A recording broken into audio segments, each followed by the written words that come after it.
अस्सलाम वालेकुम, my name is Mohammad Shoaib.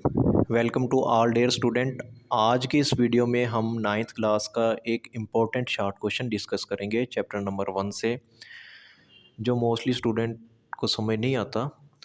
तो वो कहता है कि find multiplicative inverse. Multiplicative inverse, हमारे पास एक मैट्रिक्स गिवन है, इसका आपने क्या मालूम करना है, मल्टीप्लिकेटिव इन्वर्स फाइंड करना है। सबसे पहले तो मैं आपको फार्मूला बता देता हूँ कि किसी भी मैट्रिक्स का आपने मल्टीप्लिकेटिव इन्वर्स फाइंड करना होगा तो उसका फार्मूला क्या होगा। अब यहाँ पे हमारे पास मैट्रिक्स ए है, इसका अगर हमने मल्टीप्लिकेटिव इन्वर्स फाइंड करना है तो आप लिखोगे ए की पावर -1, यानी कि ये इन्वर्स है, ठीक है ना। ए का मल्टीप्लिकेटिव इन्वर्स ए की पावर -1 इस तरह डिनोट करते हैं। और इसका फार्मूला क्या है, 1/a का डिटर्मिनेंट। मैंने प्रीवियस वीडियो में ए का डिटर्मिनेंट या किसी भी मैट्रिक्स का डिटर्मिनेंट कैसे फाइंड करते हैं वो ऑलरेडी मैंने प्रीवियस वीडियो में बता दिया है। तो ये इसका फार्मूला है, ए का multiplicative inverse which is equal to 1/a का डिटर्मिनेंट एडजॉइंट ऑफ ए। तो ये हमारे पास फार्मूला है, इसे आप इक्वेशन 1 का नाम दे दो। अब देखिए, हमें अगर ए का मल्टीप्लिकेटिव इन्वर्स फाइंड करना है तो सबसे पहले हमें डिटर्मिनेंट फाइंड करना होगा और उसके साथ साथ हम क्या करेंगे, एडजॉइंट भी फाइंड करेंगे। तो इसका हम सबसे पहले डिटर्मिनेंट फाइंड कर लेते हैं। डिटर्मिनेंट फाइंड करने का तरीका मैं ऑलरेडी बता चुका हूँ, तो अभी भी हम समझ लेते हैं कैसे फाइंड करेंगे। तो ये जो मैट्रिक्स ए था, इसे आप डिटर्मिनेंट की फॉर्म में लिखेंगे। ये हमारे पास डिटर्मिनेंट का सिंबल है, -1 3 2 0। ये टर्म एज इट इज़ आ गई। तो अब -1 को आपने ज़ीरो से मल्टीप्लाई करना है। -1 को मल्टीप्लाई करोगे ज़ीरो से, यहाँ पे माइनस आएगा। 3 को मल्टीप्लाई करोगे आप 2 से, यानी 3 को 2 से। तो ये एरो नहीं लगाना, सिर्फ अंडरस्टैंडिंग के लिए बता रहा हूँ। -1 को ज़ीरो से मल्टीप्लाई किया तो ये ज़ीरो आ गया और यहाँ पे 6 आ गया। तो इसका डिटर्मिनेंट क्या आ गया हमारे पास, ए का डिटर्मिनेंट आ गया -6। तो यहाँ पे हम लिखेंगे ए का determinant is not equal to zero.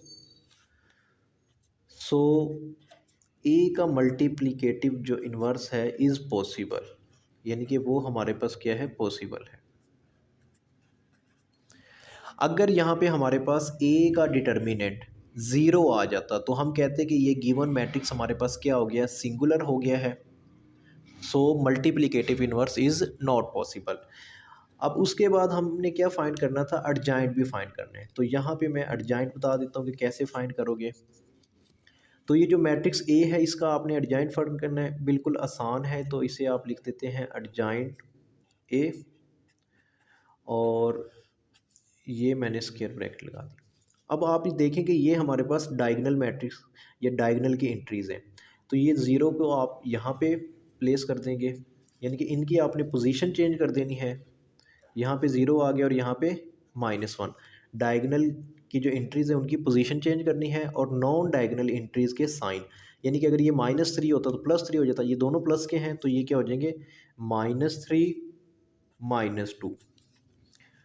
अब आपने क्या करना है, इक्वेशन 1 जो आपने सपोज की थी उसमें वैल्यूज़ पुट कर दें। चले मैं इक्वेशन एक बार लिख देता हूँ। ए का मल्टीप्लिकेटिव इन्वर्स 1/a का डिटर्मिनेंट एडजॉइंट ऑफ ए।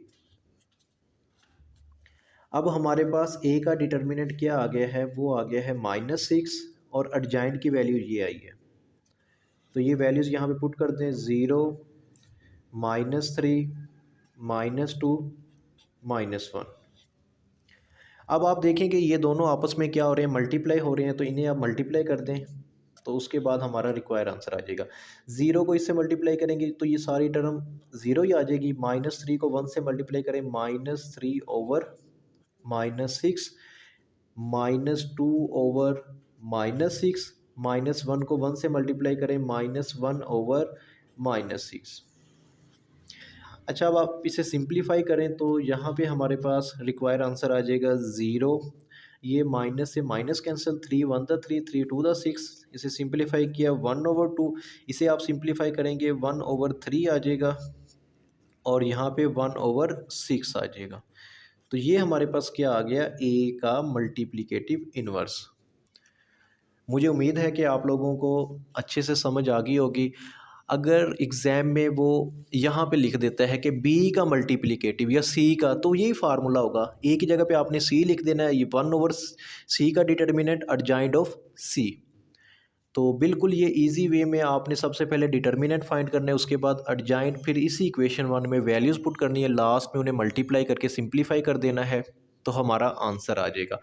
अगर डिटर्मिनेंट यहाँ पे ज़ीरो आ जाए तो आपने आगे उसको सॉल्व नहीं करना, आपने कहना है कि multiplicative inverse is not possible. मुझे उम्मीद है कि आप लोगों को वीडियो अच्छी लगी होगी। वीडियो को लाइक करें, अपने दोस्तों के साथ शेयर करें और हमारे channel YouTube channel Shoaib math वाला को सब्सक्राइब करें। मिलते हैं नेक्स्ट वीडियो में। अल्लाह हाफ़िज़।